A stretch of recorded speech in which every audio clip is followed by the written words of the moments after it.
A galactic disturbance. The galaxy had always been a complex web of treaties, alliances, and calculated negotiations. Every species brought their unique strengths and vulnerabilities to the table, balancing the precarious dance of interstellar harmony. For millennia, the United Galactic Council had served as the central authority, managing disputes and enforcing laws among the countless civilizations that dotted the stars. Yet, as advanced as these species were, there was one race that consistently defied expectations, logic, and occasionally, the laws of physics: humanity. On Galactic Standard Year 473,201,022, an emergency session of the Council was called. The crystalline chamber, usually a beacon of serenity with its shimmering walls and holographic displays, buzzed with unease. Representatives of all species, from the gaseous forms of the quasari to the towering insectoid Orcs, gathered in nervous anticipation. Even the ever-calm ambassadors of the Silicon Collective exhibited faint cracks in their otherwise impervious exteriors. High Chair Torin Vix, a bioluminescent being of the Illuminari, floated into position. Their golden tendrils shimmered with restrained anxiety as they called the session to order. Members of the Council, Torin began, their voice resonating through the chamber. We are here to address yet another concerning development involving humanity. The collective groan that followed was almost palpable. It had only been 3 months since the last emergency meeting, which had involved humans dismantling an uncrackable encryption protocol by likening it to a game of Sudoku. Before that, there was the time they retrofitted a doomed space station using kitchen utensils and duct tape. But this time, the stakes were far higher. As many of you are aware, Torin continued, a human by the name of Marcus Kane has recently attempted what no sane being has dared for millennia: the trials of Syndralis. A hush fell over the room. Even the gaseous quasari coalesced into stillness, their usually free-floating forms condensing in shock. The trials of Syndralis were a series of challenges designed by an ancient, now extinct civilization. These trials were infamous for their near-impossible difficulty, combining feats of physical endurance, mental acuity, and multidimensional reasoning. The last recorded attempt ended with the participant trapped in a recursive time loop, a fate deemed worse than death. And yet, Torin added, their tendrils dimming with unease, the human is not only alive but appears to be succeeding. The central holographic display activated, showing a live feed from the trial's location, a sprawling labyrinthine construct orbiting a dying star. There, in the midst of impossible chaos, was Marcus Kane. He was a tall, broad-shouldered man with an unkempt beard and a perpetually amused expression. His attire, a standard-issue jumpsuit and a patched leather jacket, was laughably inadequate for the lethal environment. At the moment, Marcus was facing the first trial, navigating the kaleidoscope corridor. The corridor was a shimmering expanse of mirrored surfaces where every step distorted time and space. Reflections shifted unpredictably, turning the space into an infinite maze. Yet, to everyone's astonishment, Marcus appeared to be dancing through it. What is he doing? Ambassador Krill of the Seapod Concordat hissed, their translucent form rippling in confusion. It appears, replied a Silicon Collective representative, their voice sharp and mechanical, that he is solving the corridor through a method known as rhythm-based navigation. The feed zoomed in to reveal Marcus tapping his foot in time with an invisible beat, his movements fluid and precise. He hummed a tune that no one recognized, yet it seemed to align perfectly with the corridor's chaotic shifts.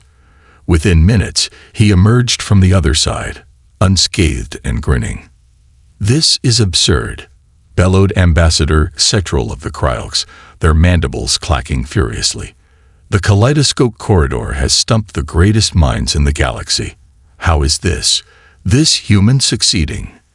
High Chair Torin raised a glowing appendage to restore order. Let us not forget that humans possess an unparalleled ability to approach challenges from unorthodox perspectives. However, this raises a more pressing concern. If Marcus Kane succeeds, what implications will this have for galactic stability? Before anyone could respond, the feed updated to the next trial, the quantum singularity puzzle. This challenge required the participant to assemble a functional quantum stabilizer while suspended within the event horizon of a black hole. It was a feat that demanded not only intellect, but also an unshakable composure under pressure. Marcus floated within the shimmering void, his toolkit, a motley collection of gadgets, floating beside him. As the components of the stabilizer spiraled chaotically, Marcus scratched his head and muttered to himself. "Okay," he said, his voice calm despite the chaos. "This is just like building a PC. Except, with less gravity and more quantum weirdness." The council chamber erupted in disbelief. "Building a PC?" Ambassador Krill exclaimed. "What is a PC?" "It is a primitive computational device from Earth," explained a representative from the Tinan Collective, their crystalline body refracting light in agitation. Apparently, humans assemble these for recreational purposes. The feed showed Marcus deftly connecting components, occasionally pausing to adjust the stabilizer's alignment. At one point, he appeared to fumble, sending a piece hurtling toward the singularity. But instead of panicking, he laughed. "Whoops, almost lost that one," he said, retrieving the component with a makeshift grappling hook. In a feat of unparalleled audacity, Marcus completed the stabilizer with seconds to spare. The device emitted a stabilizing pulse, neutralizing the singularity and allowing him to drift safely toward the exit. The council sat in stunned silence. Finally, High Chair Torin spoke, their voice tinged with both awe and dread. "It is clear that humanity's unique approach to problem-solving continues to defy all expectations, but we must prepare for the ramifications of this event." As Marcus prepared for the final trial, the chamber erupted into frantic debate. Would his success embolden humanity to tackle other forbidden challenges? Could the galaxy withstand the consequences of their unchecked ingenuity? And perhaps most pressing of all, what would Marcus Kane do once he finished his beer? Into the infinite paradox. The chamber grew silent once again as the live feed shifted to the final trial. The infinite paradox. This ultimate challenge was a relic of the Cinderella civilization's most advanced era, designed not just to test intelligence, but to strain the very limits of existence itself. The task was deceptively simple, to resolve an infinite loop of contradictions within a simulated reality. Every previous attempt had failed, leaving participants trapped or their minds shattered by the recursive complexity. The camera panned to Marcus Kane as he stood at the threshold of the trial. His expression was calm, almost casual, as though he were about to stroll into a cafe rather than face one of the most feared enigmas in the galaxy. He held a battered canister of Earth coffee in one hand and a multi-tool in the other, its various attachments gleaming under the labyrinth's eerie glow. Ambassador Xytril of the Krylx rose from their seat, their mandibles clicking nervously. "This is madness. The infinite paradox has devoured the greatest minds of the galaxy. And yet this human, this Marcus Kane, treats it like a recreational activity." "Perhaps," replied High Chair Torin, their tendrils flickering with uneasy light. "This is why humans are so dangerous. They do not see the barriers we do. They view the impossible as merely untested." The feed zoomed in on Marcus as he stepped into the chamber. The room was vast, filled with a swirling storm of symbols, equations, and fragments of reality itself. Every surface shimmered with kaleidoscopic energy, and the air pulsed with a deep, resonant hum that seemed to vibrate within the bones of any observer. The trial's central construct, a massive orb of shifting light, pulsed rhythmically, exuding an aura of sentient curiosity. Marcus set down his coffee, stretched his arms, and whistled softly. "All right, let's see what you've got." The orb reacted instantly, casting out tendrils of light that wrapped around him, pulling him into the storm of contradictions. The feed flickered, struggling to keep up with the sheer complexity of the simulation. Within seconds, Marcus found himself in a surreal landscape where the rules of reality shifted with every step. Time moved backward, forward, and sideways. Objects appeared and disappeared based on thoughts, and gravity operated as a matter of opinion. "Whoa," Marcus muttered, surveying his surroundings. "This feels like a level from Portal, but on steroids." Ambassador Krill's translucent body quivered as they addressed the council. "We should intervene immediately. The human has no idea what he's up against." High Chair Torin shook their glowing appendages. "And what do you propose?" "The Syndralus trials are self-contained constructs. Interference would destabilize the entire system, potentially unleashing its chaos into the galaxy." As the council debated, Marcus moved deeper into the paradox.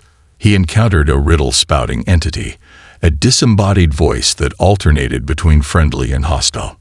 "To proceed," the voice boomed, "solve this equation. If an object exists in all states simultaneously, how can it move without movement?" Marcus scratched his chin thoughtfully. "Huh, that's actually kind of like Schrödinger's cat, but with extra steps." With a smirk, he pulled out his multi-tool and began manipulating the floating equations around him, treating them like puzzle pieces in a video game. Within minutes, the riddle dissolved, and the voice, now genuinely confused, muttered, "Correct. Proceed." The next challenge was a maze of infinite doorways, each one leading back to the beginning. Most beings would have been driven mad by the endless loops, but Marcus simply grinned. He leaned against one of the doors and began muttering under his breath. "All right, Marcus. Think like a gamer. This is clearly some kind of glitch. Maybe there's a hidden trigger or an invisible wall." To the shock of the council and the simulated reality itself, Marcus found the solution by exploiting a tiny gap in the maze's logic. He phased through the wall using what he called a frame-perfect jump, bypassing the intended challenge entirely. Ambassador Sunweaver of the Tsenan Collective, their crystalline form shimmering with astonishment, exclaimed, Did he just cheat the trial?" "Cheat," Torin replied, "or innovate. Either way, it's working." The trial's construct reacted by escalating its complexity. Marcus now faced overlapping timelines, each one contradicting the next. In one moment, he was an old man. In the next, a child. Voices from alternate versions of himself echoed around him, each one offering conflicting advice. "You'll never solve this," one version taunted. "Take the left path," shouted another. "No, the right path," insisted a third. Marcus chuckled. This is like playing a co-op game with friends who can't agree on the strategy. He closed his eyes, blocking out the distractions, and focused on a single truth. When in doubt, follow your gut. He stepped forward confidently, ignoring the cacophony of advice. The timelines collapsed around him, converging into a single reality. The orb pulsed once more, and Marcus found himself standing before its core, a swirling vortex of energy that represented the trial's ultimate challenge. "This is it," Torin whispered, their voice heavy with anticipation. "The final test." The orb spoke, its voice resonating across dimensions. "To complete the trial, you must answer one question. What is the meaning of existence?" The council chamber erupted in stunned silence. This question had haunted philosophers, scientists, and thinkers for eons. It was the ultimate paradox, one that defied resolution. Marcus, however, didn't hesitate. He took a sip of his coffee, grinned, and said, "The meaning of existence. Easy. It's to find joy in the challenge." The orb froze, its light flickering erratically. Then it began to glow brighter and brighter until it exploded into a cascade of light and sound. When the feed stabilized, Marcus stood alone in the chamber, holding his coffee as if nothing had happened. "Well," he said with a shrug, "that was fun. Got anything harder?" The council stared at the screen in stunned disbelief. High Chair Torin finally broke the silence. "He did it. He completed the infinite paradox." "What now?" Ambassador Citral asked, their voice trembling. Torin's tendrils flickered thoughtfully. Now we prepare. For if one human can conquer the impossible, what's to stop the rest of them from doing the same? The aftermath of the impossible. The Council of Species remained frozen, transfixed by the unfolding drama on the holographic display. The chamber, which had housed millennia of debates, now seemed insignificant in the face of what humanity had achieved. Marcus Kane had solved the infinite paradox, a trial designed to outlast civilizations, to test not just intellect, but the varied resilience of existence itself. The repercussions of his success rippled across the galaxy faster than any hyperwave signal. High Chair Torin Vix, their bioluminescent tendrils dim with fatigue, broke the silence. This changes everything. The ambassadors murmured in agreement, their voices tinged with equal parts awe and fear. Even the usually confident Ambassador Sunweaver of the Tsenan Collective seemed unsettled, their crystalline form dull with unease. What do we do now? Asked Ambassador Citral of the Cryox, their mandibles clicking nervously. If a human can succeed where countless others have failed, what will they attempt next? We cannot ignore the threat they pose. Torin raised a glowing appendage to quiet the murmurs. The question is not what they will attempt, but how we can prepare. Humanity has a unique ability to see challenges not as barriers but as opportunities. They view the impossible as merely a puzzle to solve. As if on cue, the holographic display shifted, now showing Marcus Kane standing at the exit of the trials of Syndralis. He appeared to be speaking to a galactic press drone, his voice casual and lighthearted. Honestly, it wasn't that bad, Marcus said, sipping from his battered coffee canister. The maze was tricky, but once you figure out the rhythm, it's just like a dance-off with a bad DJ. And the paradox thing, that's basically life in customer service. You adapt. The council chamber erupted in disbelief.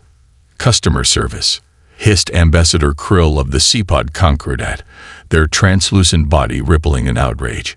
He likens one of the most advanced constructs in galactic history to customer service. Torin sighed, their tendrils flickering with resignation. And yet it worked. Humanity's penchant for reframing complex problems into relatable contexts may be their greatest strength and our greatest challenge. A galaxy reacts. News of Marcus Kane's success spread like wildfire. Across the galaxy, headlines blared in every language. Humanity breaks the unbreakable. The trials of Syndralis conquered. Marcus Kane and the infinite paradox. A galactic revolution. Humans redefine the impossible, again. On Earth, Marcus became an instant celebrity, though his response to the fame was characteristically understated. In a live-streamed interview with Interstellar News Network, he shrugged off the accolades. "I'm just a guy who likes a good challenge," he said, fiddling with a Rubik's Cube during the broadcast. "Besides, this isn't about me. It's about what we can all do if we just try." Meanwhile, the ripple effects of Marcus's achievement began to manifest in unexpected ways. In the advanced laboratories of Centaurus Prime, a group of Quasari scientists abandoned their long-standing research into paradox resolution. Their reason? If a human can do it with coffee and a multi-tool, what's the point? Similarly, on the diplomatic front, the trial's success emboldened humanity's position in galactic politics. For decades, Earth had been seen as a minor player, an upstart species with more audacity than sense. Now, ambassadors from countless civilizations scrambled to secure alliances with the very species they had once dismissed as reckless. A brewing conflict. But not all reactions were positive. On the militaristic world of Jixon Prime, the warlike Tynar species saw Marcus's success as a direct threat to their dominance. General Varish, a towering figure with an exoskeleton of dark obsidian, addressed his people in a fiery broadcast. This so-called Marcus Kane has proven that humans are not to be underestimated. Varish growled, his voice echoing through the capital city's iron halls. But let us not mistake ingenuity for invincibility. If they believe they can surpass the Tynar, They are sorely mistaken. The Tynar began mobilizing their forces, their warships cloaked in the latest stealth technology. Their target, Earth's fledgling colonies in the Epsilon Eridani system. The Council, aware of the brewing storm, convened once more to discuss the escalating tensions. "This is exactly what we feared," Ambassador Sunweaver said, their crystalline form vibrating with urgency. "The humans' actions have disrupted the balance of power. If the Tynar attack, it could spark an interstellar war." High Chair Torin's tendrils shimmered and fought. "We must intervene. Humanity's ingenuity has the potential to reshape the galaxy, but their unrestrained ambition could just as easily lead to chaos." Humanity's next move. Back on Earth, Marcus Kane remained oblivious to the brewing conflict.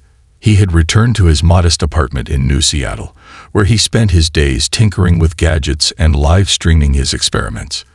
His latest project, a handheld gravity manipulator inspired by the trials, had already garnered millions of views online. As Marcus worked, his communicator buzzed. It was a call from Luna Taurus, Earth's ambassador to the Council.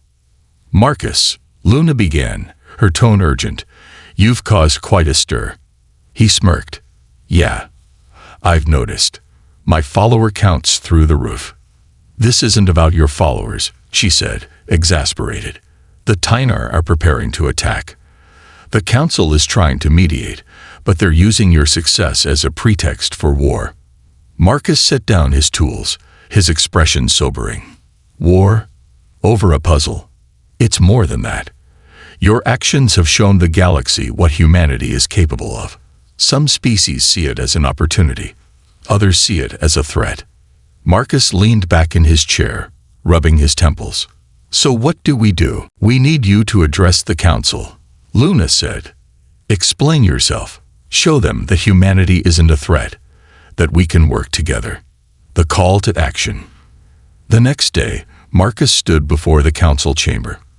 For the first time, the usually unflappable human seemed uneasy, but as he began to speak, his natural confidence returned. "Look, I didn't set out to shake up the galaxy," he said, his voice steady. "I just wanted to see if I could solve a challenge. But if my actions have caused problems, then I'll own up to them. Humanity isn't here to dominate or destroy. We're here to explore, to learn, and to fix things when they're broken." He paused, scanning the room. "But let's be honest, this isn't just about me. It's about what we all can do together. The galaxy is full of impossible problems. What if, instead of fearing each other, we work to solve them?" The Council erupted into murmurs, some supportive, others skeptical. High Chair Torin raised a tendril. "And how do you propose we achieve this cooperation, Marcus Kane?"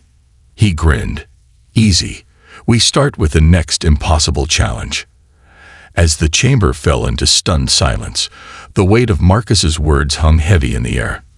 The galaxy was at a crossroads, and humanity, with all its chaos and creativity, stood at the center of it. Humanity's gamble. The United Galactic Council chamber had never been more divided. Marcus Kane's speech lingered in the air like the charge of an approaching storm, sparking heated debates across the room. Representatives from the Tsanan Collective argued for cautious collaboration, while the militant Tynar delegation demanded swift punitive action. Amid the clamor, High Chair Torin Vix remained eerily silent, their bioluminescent tendrils dimmed to a contemplative amber. Meanwhile, Marcus Kane, the man at the center of this galactic upheaval, had returned to his seat beside Luna Taurus, Earth's ambassador. She whispered urgently, her voice barely audible over the growing chaos. "You didn't just address the Council. You threw down a gauntlet," Luna said, her tone both awed and exasperated. "Do you realize what you've done?" Marcus shrugged, a faint smile playing on his lips. "I told the truth. The galaxy's full of problems no one's been able to solve. Why not try?" "Because not everyone sees things your way," Luna replied. "The Tynar are preparing for war, and even our allies are hesitant. They see us as unpredictable, dangerous." Marcus leaned back, arms crossed. Maybe that's not a bad thing. Sometimes shaking things up is how you get progress. The Tynar strike. As the council session continued, far from the crystalline chamber on Earth, the Tynar fleet began its silent advance. Their warships, sleek and angular, shimmered under cloaking fields as they approached the Epsilon Eridani system, the colony on Terra Nova. A burgeoning settlement of 50,000 humans lay squarely in their sights. General Varish stood aboard the flagship Oblivion's Edge, his obsidian exoskeleton gleaming under the dim light of the command deck. He gazed at the tactical display, his voice a low growl as he addressed his officers. "Humanity has grown too bold," Varish said. "Marcus Kane's actions are not the exception. They are a warning. We will remind them of their place in the galaxy."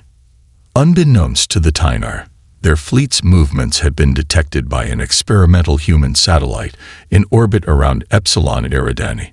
On Terra Nova, Governor Elena Marquez received the alert and immediately contacted Earth's High Command. Earth's response. In New Seattle, the Earth Space Defense Command, ESDC, headquarters buzzed with activity.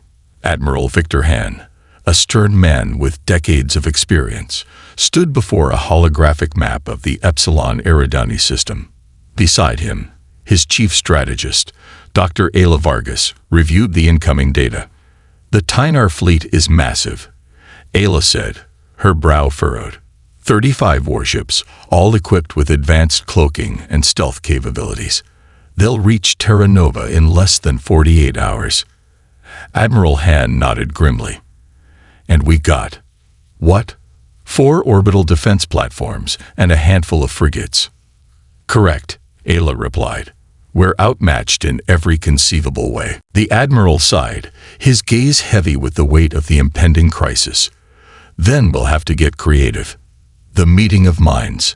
Back at the council chamber, the debate raged on until Tor and Vix finally raised their tendrils, commanding silence.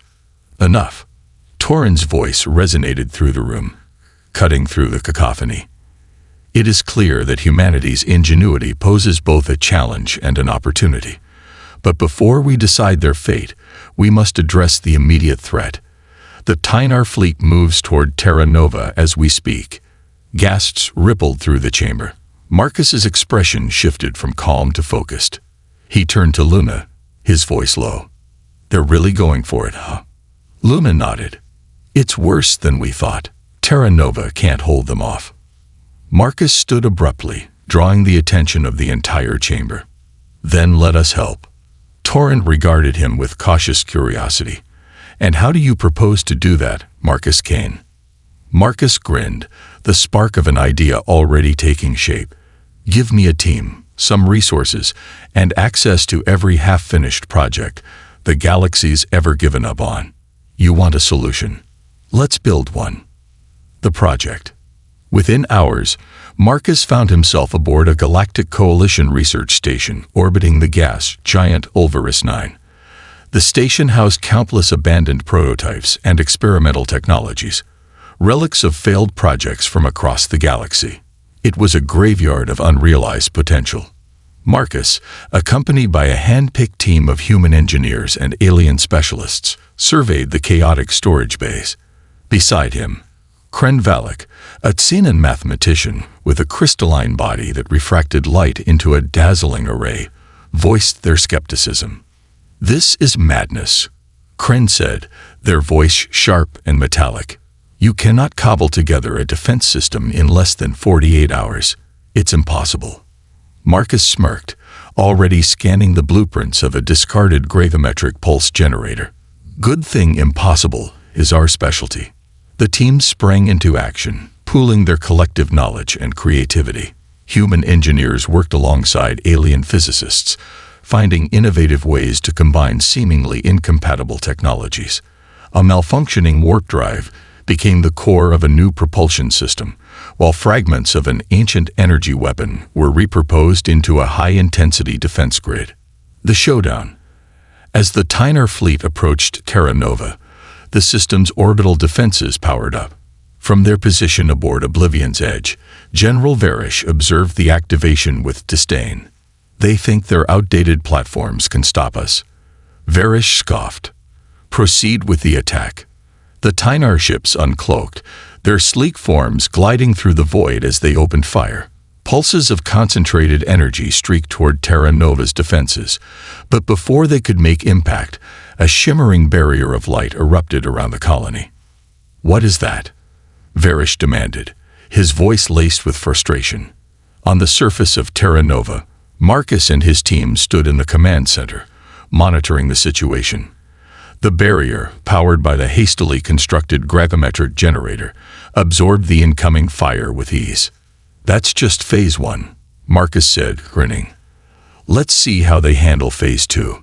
The defense grid roared to life, firing concentrated beams of energy that targeted the Tynar ships with pinpoint accuracy. The beams didn't destroy the ships outright, but instead disrupted their systems, rendering them immobile. "What sorcery is this?" Varish bellowed as the Oblivion's edge shook under the force of the attack. "It's called improvisation," Marcus said, watching the chaos unfold on the holographic display. "We're pretty good at it." A lesson in unity. The battle ended without a single human casualty. The Tynar fleet, immobilized and humiliated, was forced to retreat. On Terra Nova, cheers erupted as Marcus and his team emerged from the command center. The colony had been saved, not through brute force, but through ingenuity and collaboration. Back at the council chamber, High Chair Torin addressed the gathered representatives. "This victory is a testament to what can be achieved when we work together. Humanity may be unpredictable, but their creativity is a resource we cannot afford to ignore." As the session adjourned, Marcus stood at the center of the chamber, a reluctant hero. Luna approached him, her expression a mix of pride and exhaustion. "You did it," she said. "You saved Terra Nova." Marcus shrugged, his trademark grin returning. "What can I say? I like a good challenge."